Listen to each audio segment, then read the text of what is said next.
শরীর হলো আল্লাহ পাকের দেওয়া আমানত। যেমন ভাবে সিগারেট খাওয়া হারাম, কারণ এতে ক্ষতি আছে, তেমন ভাবে জুলুম সহ্য করাও হারাম, কারণ এতে যেমন তোমাকে কষ্ট করতে হবে, তার সঙ্গে জালিমরা আরো বেশি জুলুম করার সুযোগ পেয়ে যাবে।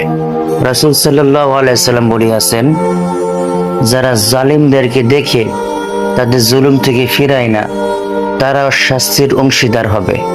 শ্রমিকদের উদ্দেশ্যে বলছি, সপ্তাহে কমপক্ষে একটা দিন নিজের শরীরকে বিশ্রাম দাও।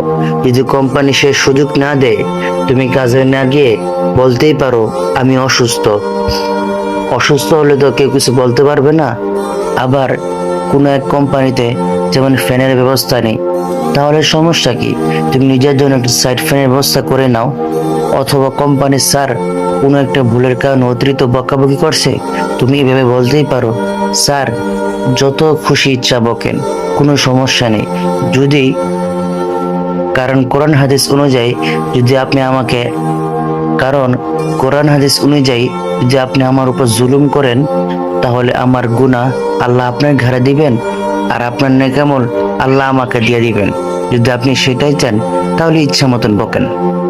তোমাকে কেন চুপচাপ সহ্য করতে হবে? চাকরির ভয় পাচ্ছ? কিসের ভয়? জেনে রেখো, যারা ভয় পায় তারা সহ্য করে, আর যারা বিশ্বাস করে তারাই চেষ্টা করে।